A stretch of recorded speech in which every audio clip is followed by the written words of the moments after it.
യമദ്വാരം കടന്നപ്പോൾ കണ്ട കാഴ്ചകളാണ് പിന്നീട് അത്ഭുതപ്പെടുത്തിയത്. ചില കഥകളും ഐതിഹ്യങ്ങളും അനുസരിച്ച് ഭൗതിക സംസ്കാരം പിന്തുടരുന്ന ടിബറ്റുകാർ ജീവികളെ കൊന്നൊടുക്കുന്നത് പാപമായി കരുതിയിരുന്നു.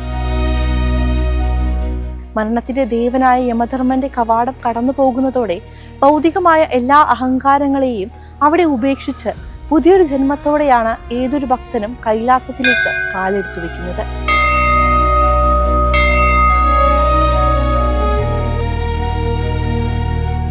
ഓരോ കോണിലും ഭഗവാൻ പുതിയൊരു ഭാവത്തിൽ പ്രത്യക്ഷപ്പെടുന്നത് പോലെയാണ് നമുക്ക് എല്ലാവർക്കും അനുഭവപ്പെടുക.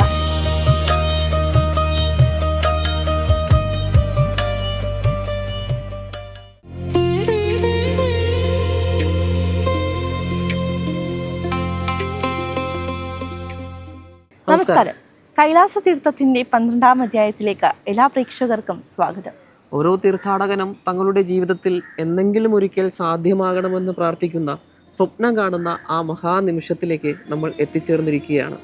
സാക്ഷാൽ കൈലാസ പർവ്വതത്തെ വലം വയ്ക്കുന്ന കൈലാസ മഹാപരിക്രമണം.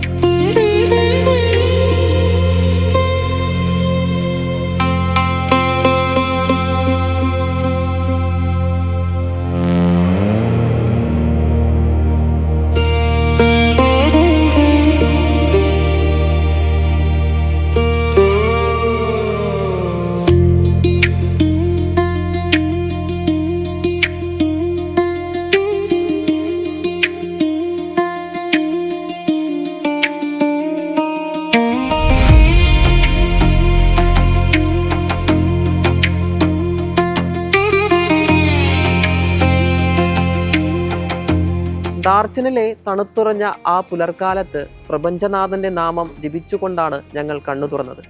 അന്ന് ഞങ്ങളുടെ പ്രധാന ലഗേജുകളെല്ലാം ദാർച്ചനിലെ ഹോട്ടലിൽ തരംതിരിച്ച് സുരക്ഷിതമായി സൂക്ഷിച്ചു. പരിക്രമണ സമയമെന്നാൽ കഠിനമായ ഹിമാലയൻ പാതയിലൂടെയുള്ള യാത്രയാണ്. അതുകൊണ്ട് തന്നെ വളരെ ഭാരം കുറഞ്ഞ ബാക്ക് മാത്രമാണ് അത്യാവശ്യ സാധനങ്ങളായി ഞങ്ങൾ മാറ്റിവെച്ചത്. അതികഠിനമായ തണുപ്പിനെ പ്രതിരോധിക്കാനുള്ള തെർമൽ വെയറുകൾ, ഡൗൺ ജാക്കറ്റുകൾ, റെയിൻകോട്ടുകൾ, വാട്ടർ പ്രൂഫ് ഗ്ലൗസുകൾ, ട്രെക്കിംഗ് പേഡുകൾ എന്നിവ ഞങ്ങൾ കൂടെ കരുതി. സമുദ്രനിരപ്പിൽ നിന്നും ഉയർന്ന പ്രദേശത്തേക്ക് പോകുമ്പോൾ ഓക്സിജന്റെ അളവ് കുറയുന്നതിനാൽ ആൾട്ടിറ്റ്യൂഡ് സിക്നസിനെ പ്രതിരോധിക്കാനുള്ള ഡയമോക്സ് ഗുളികകൾ, പെയിൻ റിലീഫ് സ്പ്രേകൾ, എനർജി ബാറുകൾ, ഗ്ലൂക്കോസ്, ആവശ്യത്തിന് ചൂടുവെള്ളം എന്നിവയും ഞങ്ങൾ ബാഗിൽ കരുതിയിരുന്നു.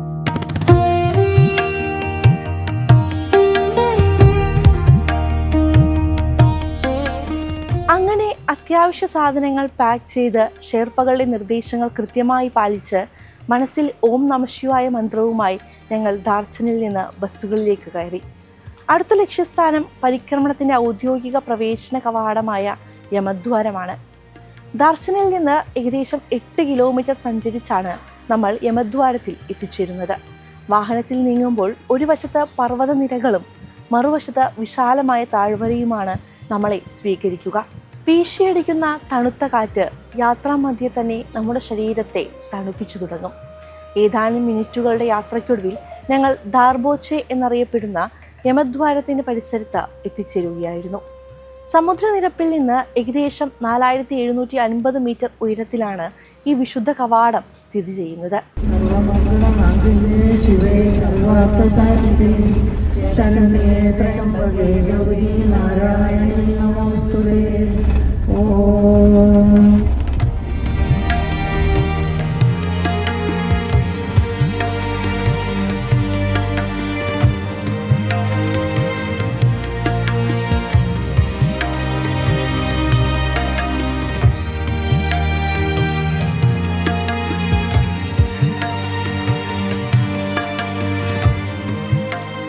പേര് സൂചിപ്പിക്കുന്നത് പോലെ തന്നെ മരണത്തിന്റെ ദേവനായ യമധർമ്മ രാജാവിന്റെ കവാടമായാണ് യമദ്വാരത്തെ വിശേഷിപ്പിക്കുന്നത്. ഐതിഹ്യമനുസരിച്ച് സാക്ഷാൽ കൈലാസ പർവ്വതത്തിലേക്ക് അഥവാ ശിവസന്നിധിയിലേക്ക് പ്രവേശിക്കുന്നതിന് മുൻപ് യാത്രികർ കടന്നു പോകേണ്ട പരിശോധനാ കേന്ദ്രമാണിത്. യമദ്വാരത്തിലൂടെ നടന്നു മുന്നോട്ട് പോകുന്നതോടെ യാത്രികരുടെ മുൻ ജന്മത്തിലെ സകല പാപങ്ങളും നശിക്കുമെന്നും മരണത്തെക്കുറിച്ചുള്ള ഭയം മാറുമെന്നുമാണ് ഭക്തരുടെ വിശ്വാസം. ആ വിശുദ്ധ കവാടത്തിന് ചുറ്റും 3 തവണ പ്രദക്ഷിണം വെച്ച ശേഷമാണ് തീർത്ഥാടകർ പരിക്രമണ പാതയിലേക്ക് കാൽ വയ്ക്കുന്നത്.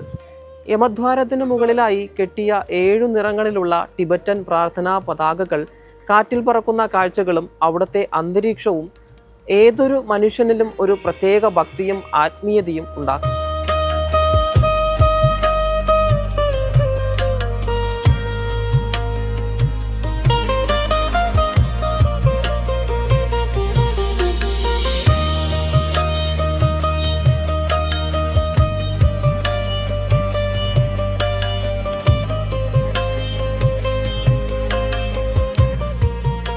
യമദ്വാരം കഴിഞ്ഞാൽ പിന്നെ വാഹനങ്ങൾക്ക് പ്രവേശനമില്ല. ഇവിടെ നിന്നാണ് 52 കിലോമീറ്റർ നീളുന്ന കൈലാസ ബാഹ്യ പരിക്രമണത്തിന്റെ യാത്ര ആരംഭിക്കുന്നത്. ഇവിടെ വെച്ച് യാത്രികർക്ക് 2 ഓപ്ഷനുകളാണ് ഉള്ളത്. ഒന്ന്, നടന്നു പോവുക, അല്ലെങ്കിൽ തദ്ദേശീയരായ ടിബറ്റുകാരുടെ കുതിരകളെയും സഹായികളെയും, അതായത് പോണി ആൻഡ് പോട്ടറിനെ പണം നൽകി വാടകയ്ക്കെടുക്കുക. ശാരീരിക ക്ഷമതയുള്ളവർ കാൽനടയായി യാത്ര തിരിക്കുമ്പോൾ പ്രായമായവരും ഉയർന്ന ഉയരം കാരണം ശ്വാസമുട്ടലോ ക്ഷീണമോ ഒക്കെ അനുഭവപ്പെടുന്നവരും കുതിരസവാരിയാണ് തിരഞ്ഞെടുക്കാറുള്ളത്. മുൻകൂട്ടി ബുക്ക് ചെയ്ത കുതിരകളുടെ അടുക്കലേക്ക് ആളുകൾ മാറുമ്പോൾ ഇവിടെ വലിയൊരു ജനക്കൂട്ടവും ബഹളവും തന്നെ നമുക്ക് കാണാൻ സാധിക്കും. അങ്ങനെ ഞങ്ങൾ കാൽനടയായി യാത്ര തിരിച്ചു. ഞങ്ങൾക്കൊപ്പം ഉണ്ടായിരുന്ന ചില ആളുകൾ കുതിരപ്പുറത്തായിരുന്നു യാത്ര ചെയ്തത്. ഇനി കുതിരയെ തിരഞ്ഞെടുത്താലും നമുക്ക് കൈലാസം നടന്നു പരിക്രമണം ചെയ്യണമെന്ന് ആഗ്രഹമുണ്ടെങ്കിൽ കുതിരയ്ക്കൊപ്പം നടന്നും ഈ പരിക്രമണം നമുക്ക് പൂർണ്ണമാക്കാവുന്നതാണ്. എന്തായാലും 1-ാം ദിവസം യമദ്വാരത്തിൽ നിന്ന് തുടങ്ങി ധിരാപ്പുക്ക് വരെയുള്ള 12 കിലോമീറ്ററാണ് നമുക്ക് കടന്നു പോകാനുള്ളത്.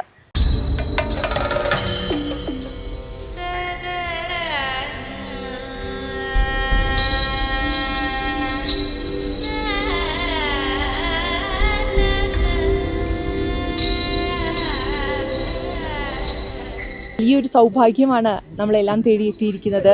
അതുകൊണ്ട് തന്നെയാണ് ഈ യാത്രയുടെ ഭാഗമാകാൻ സാധിച്ചതും. ഇതിൽ ഏറ്റവും എടുത്തു പറയേണ്ടത്, ഇപ്പോൾ ഞാൻ നിൽക്കുന്നത് യമദ്വാർ എന്ന് പറയുന്ന സ്ഥലത്താണ്. യമദ്വാറിൽ നിന്നാണ് 3 ദിവസം നീളുന്ന കൈലാസ പരിക്രമണം ആരംഭിക്കുന്നത്. നമുക്ക് 2 വഴിയാണ് പരിക്രമണം ചെയ്യാൻ സാധിക്കുക. ഒന്നെങ്കിൽ കുതിരയുടെ പുറത്ത് ചെയ്യാം, അതല്ലെങ്കിൽ നടന്നിട്ട് ചെയ്യാം. നമ്മുടെ ടീം ഇപ്പോൾ നടന്നിട്ടാണ് ചെയ്യുന്നത്. എനിക്കൊപ്പമുള്ളത് തീർത്ഥയാത്ര.comന്റെ തീർത്ഥാടകരാണ്. ഇവരെല്ലാവരും ഒരുപാട് പേർ കുതിരപ്പുറത്ത് പരിക്രമണം ചെയ്യുന്നവരുണ്ട്, ഒപ്പം തന്നെ നടന്ന് പരിക്രമണം ചെയ്യുന്നവരുണ്ട്. യമദ്വാറിനെ സംബന്ധിച്ച് ഒരുപാട് പ്രത്യേകതകളുള്ള സ്ഥലമാണ്.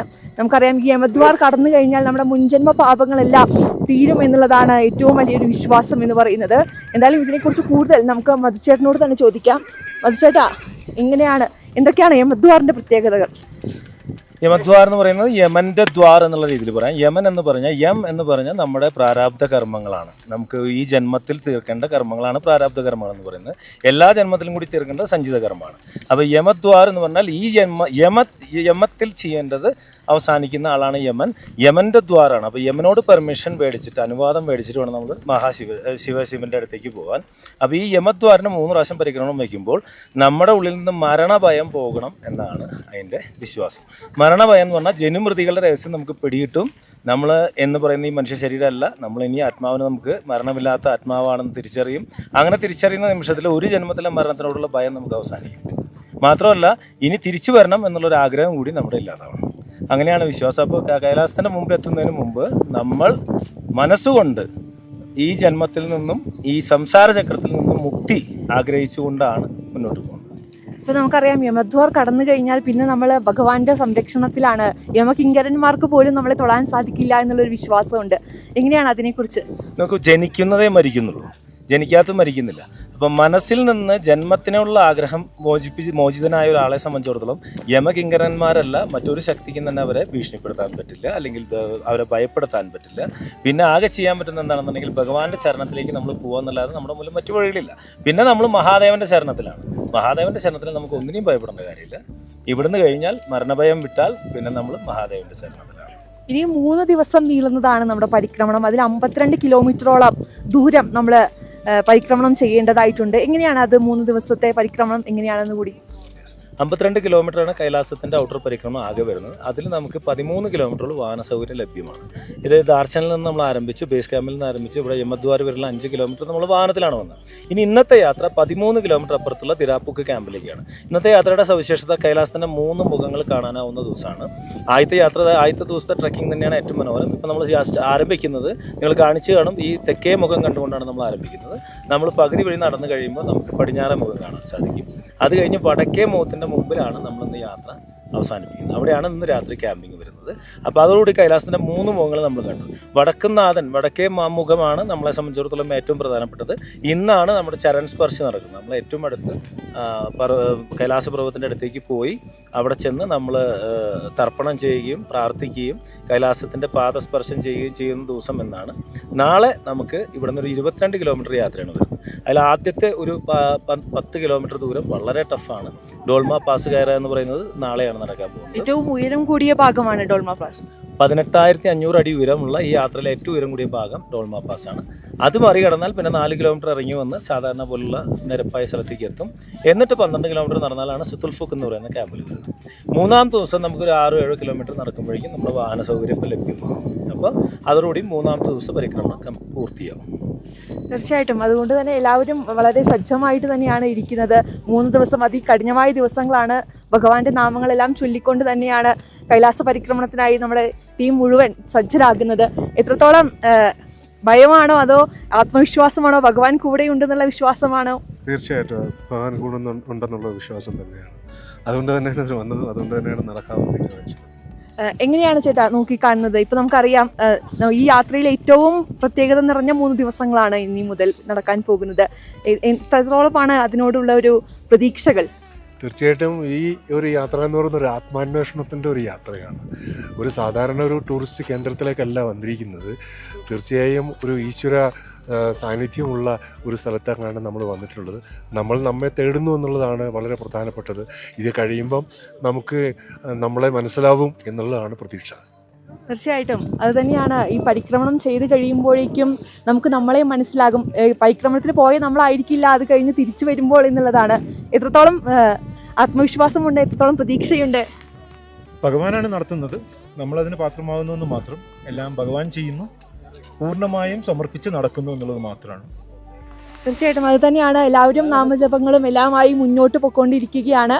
നിങ്ങളുടെ പ്രാർത്ഥന കൂടി ഞങ്ങൾക്കൊപ്പം വേണം. എന്നാലാണ് ഈ 3 ദിവസ പരിക്രമണം ഞങ്ങൾക്ക് എല്ലാവർക്കും ഭംഗിയായി തീർക്കാൻ സാധിക്കുക.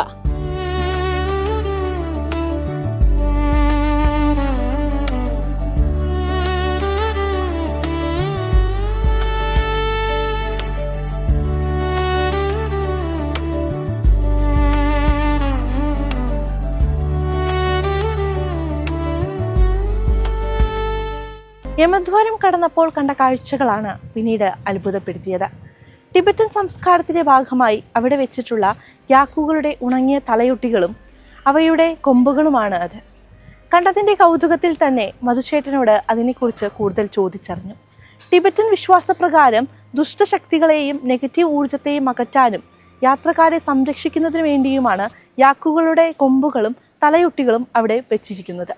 ചില കഥകളും ഐതിഹ്യങ്ങളും അനുസരിച്ച് ഭൗതിക സംസ്കാരം പിന്തുടരുന്ന ടിബറ്റുകാർ ജീവികളെ കൊന്നൊടുക്കുന്നത് പാപമായി കരുതിയിരുന്നു. അതിനാൽ മാംസം ആവശ്യമായി വരുമ്പോൾ യാക്കുകളെ ഉയർന്ന മലഞ്ചെരുവിലേക്ക് ഓടിച്ചു പേടിപ്പിക്കുകയും പേടിച്ചോടുന്ന യാക്കുകൾ താഴ്വരയിലേക്ക് വീണ് ചാകുകയും ചെയ്യും. ആ മൃഗം അബദ്ധത്തിൽ വീണു മരിച്ചു എന്ന് കരുതുന്നതുകൊണ്ട് ഇത് കൊലപാതക പാപമായി കണക്കാക്കില്ല.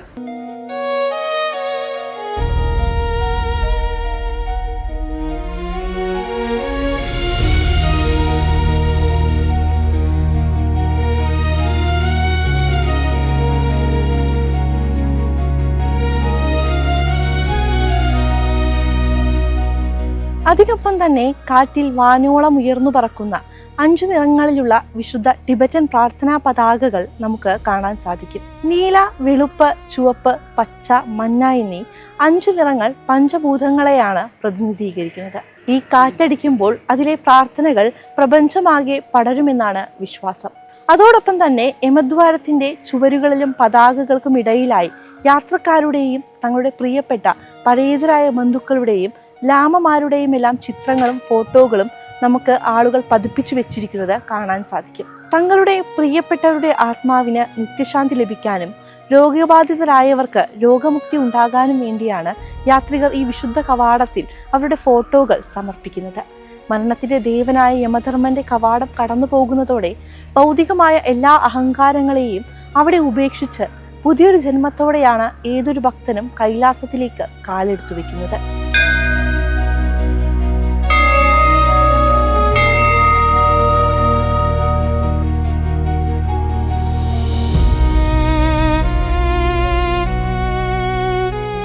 പരിക്രമണ പാതയിലൂടെ നടക്കുമ്പോൾ നമ്മുടെ ഉള്ളുലയ്ക്കുന്ന ഏതൊരു യാത്രികനെയും അതിശയിപ്പിക്കുന്ന ഒരു കാഴ്ചയുണ്ട്.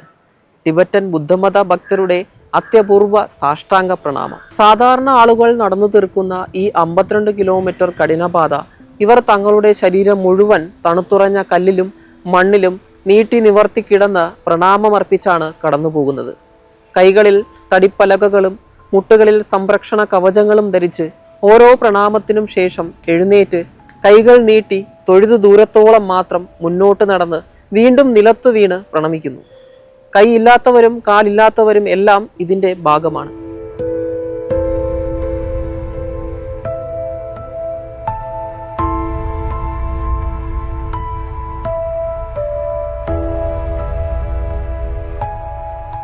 മാസങ്ങളെടുത്താണ് അവർ ഈ രീതിയിൽ പരിക്രമണം പൂർത്തിയാക്കുന്നത്.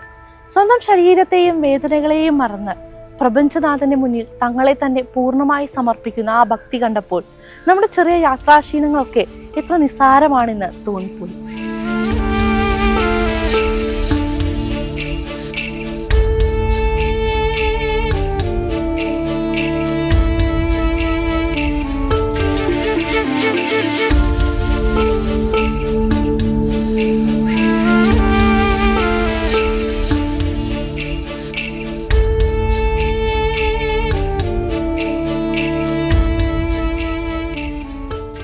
ഭക്തിയുടെ പാരമ്യം നമുക്ക് കൈലാസത്തിലേക്ക് വരുമ്പോൾ, കൈലാസ പരിക്രമണം ചെയ്യുമ്പോൾ ഭക്തിയുടെ പാരമ്യം നമുക്ക് കണ്ടറിയാൻ സാധിക്കുന്നത് ടിബറ്റൻ വിശ്വാസികൾ, ബുദ്ധമത വിശ്വാസികൾ, അല്ലെങ്കിൽ ബോൺ റിലീജിയനിൽ വിശ്വസിക്കുന്ന, ബോൺ മതത്തിൽ വിശ്വസിക്കുന്ന, ഇവിടുത്തെ തദ്ദേശീയമായ ബോൺ മതത്തിൽ വിശ്വസിക്കുന്നവരുടെ കൈലാസ പരിക്രമണം കാണുമ്പോൾ നമ്മളെ സംബന്ധിച്ചിടത്തോളം നമ്മൾ നടന്നും കുതിരപ്പുറത്തും ചെയ്യുന്ന പരിക്രമണം അവർ ചെയ്യുന്ന നമസ്കാര പ്രദക്ഷിണം കൊണ്ടാണ്.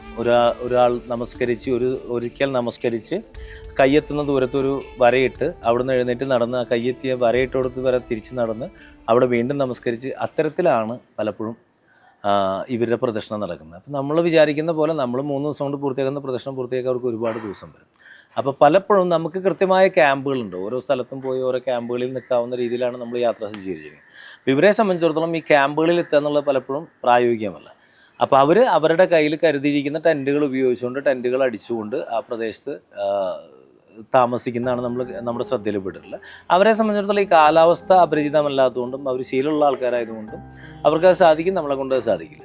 പലപ്പോഴും 8 മുതൽ 11 ദിവസം വരെ എടുത്തിട്ടാണ് ചിലർ പരിക്രമണം പൂർത്തിയാക്കുന്നത്. നല്ല കായികക്ഷമതയുള്ള ആൾക്കാരാണെന്നുണ്ടെങ്കിൽ 3 ദിവസം കൊണ്ട് 4 ദിവസം കൊണ്ടൊക്കെ പൂർത്തിയാക്കുന്ന ആൾക്കാരുണ്ട്. അതല്ല ഇത്തിരി പ്രായമായ ആൾക്കാരാണെങ്കിൽ 25 ദിവസം വരെ എടുത്തിട്ട് ആ പരിക്രമണം പൂർത്തിയാക്കുന്നതായിട്ടും കണ്ടിട്ടുണ്ട്. അപ്പോൾ ഇത് വളരെ വളരെ വളരെ ശാരീരിക ക്ഷമത ആവശ്യമുള്ള ഒരു പ്രവൃത്തിയാണ്. അതിന് പുറമെ അതിതീവ്രമായ വിശ്വാസം. കാരണം ഈ പ്രദേശത്ത് സാധാരണ നിലയ്ക്ക് നമ്മൾ താഴത്തേക്ക് നോക്കിയൊരു ഷൂ കെട്ടിയാൽ പോലും നമുക്ക് തലകറങ്ങുന്നൊരു സ്ഥലമാണ്.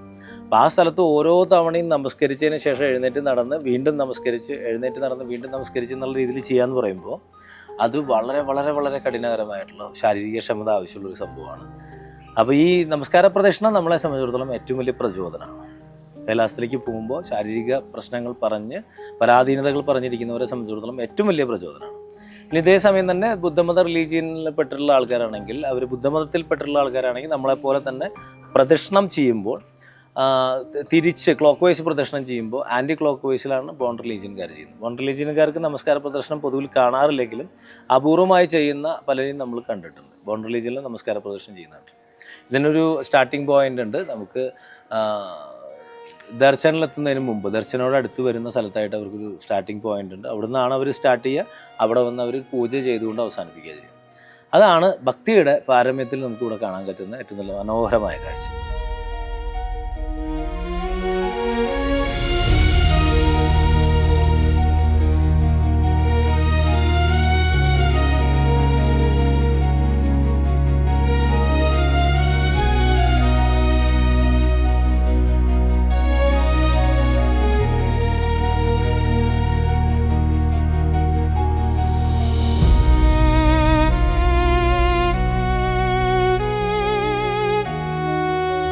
ഏറ്റവും പവിത്രമായ ഒരു സമയത്താണ് നമ്മൾ ഈ പരിക്രമണത്തിന് തുടക്കം കുറിക്കുന്നത്, സാഗാദാവ ആഘോഷങ്ങളുടെ വേളയിൽ. ടിബറ്റൻ ബുദ്ധമത വിശ്വാസികൾക്കും ഭാരതീയരായ നമുക്കും ഒരുപോലെ അത്യന്തം പുണ്യപൂർണമായ കാലഘട്ടമാണിത്. സാഗാദാവ മാസത്തിലെ പൗർണമി ദിനത്തിലാണ് ശ്രീബുദ്ധന്റെ ജനനവും ബോധോദയവും സംഭവിച്ചത് എന്നാണ് വിശ്വാസം. ഈ സമയത്ത് ചെയ്യുന്ന ഓരോ സൽപ്രവൃത്തിക്കും പ്രാർത്ഥനയ്ക്കും പരിക്രമണത്തിനും 1000 മടങ്ങ് ഫലം ലഭിക്കുമെന്നാണ് കരുതിപ്പോരുന്നത്. അതുകൊണ്ട് തന്നെ സാഗാദാവ സമയത്ത് ചെയ്യുന്ന ഒരു പരിക്രമണം 13 പരിക്രമണങ്ങൾക്ക് തുല്യമാണ്.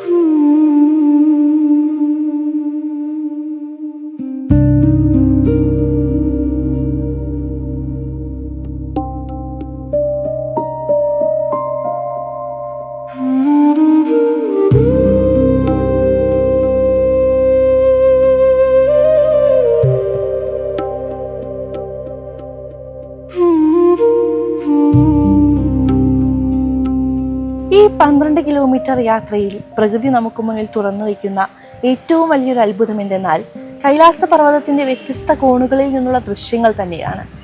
യാത്രയിൽ ഘട്ടം ഘട്ടമായി കൈലാസത്തിന്റെ 3 മുഖങ്ങൾ ദർശിക്കാൻ യാത്രികർക്ക് ഭാഗ്യം ലഭിക്കുന്നുണ്ട്. ആദ്യം നമ്മൾ കാണുന്നത് കൈലാസത്തിന്റെ തെക്കേ മുഖമാണ്. അഷ്ടപതിൽ വെച്ച് നമ്മൾ അടുത്തു കണ്ട അതേ തെക്കേ മുഖത്തിന്റെ ഗാംഭീര്യം യാത്രാമധ്യേയും നമുക്ക് ദൃശ്യമാകും. തുടർന്ന് യാത്ര മുന്നോട്ട് പോകുന്തോറും പടിഞ്ഞാറേ മുഖവും 1-ാം ദിനത്തിന്റെ അവസാന പാദത്തിൽ അത്ഭുതകരമായ വടക്കേ മുഖവും നമ്മുടെ കൺമുന്നിൽ തിളങ്ങി നിൽക്കും. ഓരോ കോണിലും ഭഗവാൻ പുതിയൊരു ഭാവത്തിൽ പ്രത്യക്ഷപ്പെടുന്നത് പോലെയാണ് നമുക്ക് എല്ലാവർക്കും അനുഭവപ്പെടുക.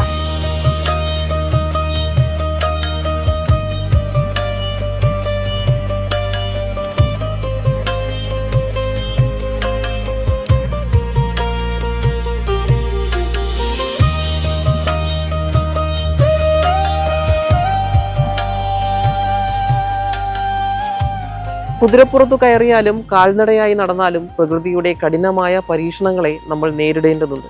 കല്ലും മണ്ണും നിറഞ്ഞ പാതയിലൂടെ ലാച്ചു അരുവിക്ക് സമാന്തരമായാണ് ഈ 12 കിലോമീറ്റർ ദൂരം നമ്മൾ മുന്നോട്ടു പോകുന്നത്.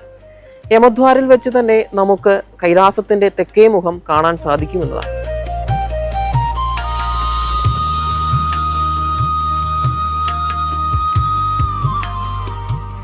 യാത്രയുടെ മധ്യപാതയിൽ വെച്ച് ലാച്ചു അരുവിയുടെ വശങ്ങളിലൂടെ നീങ്ങുമ്പോൾ കൈലാസ പർവ്വതം തൻ്റെ മറ്റൊരു ദിവ്യഭാവം നമുക്ക് മുന്നിൽ വെളിപ്പെടുത്തുന്നുണ്ട്. കൈലാസത്തിൻ്റെ പടിഞ്ഞാറേ മുഖം തെക്കേ മുഖത്തിൻ്റെ ഗാംഭീര്യത്തിൽ നിന്നും തികച്ചും വ്യത്യസ്തമായി വിസ്തൃതമായ പാറക്കെട്ടുകളും വമ്പൻ മഞ്ഞുപാളികളും കൊണ്ട് മൂടപ്പെട്ട പടിഞ്ഞാറേ മുഖം അതീവ ശാന്തവും പ്രൗഢവുമായാണ് കാണപ്പെടുന്നത്. തങ്ങളുടെ സ്വയം പ്രകാശിക്കുന്ന ഭാവത്തിലാണ് ഭഗവാൻ ഇവിടെ കാണപ്പെടുന്നത് എന്നതാണ് തദ്ദേശീയർ വിശ്വസിക്കുന്നത്.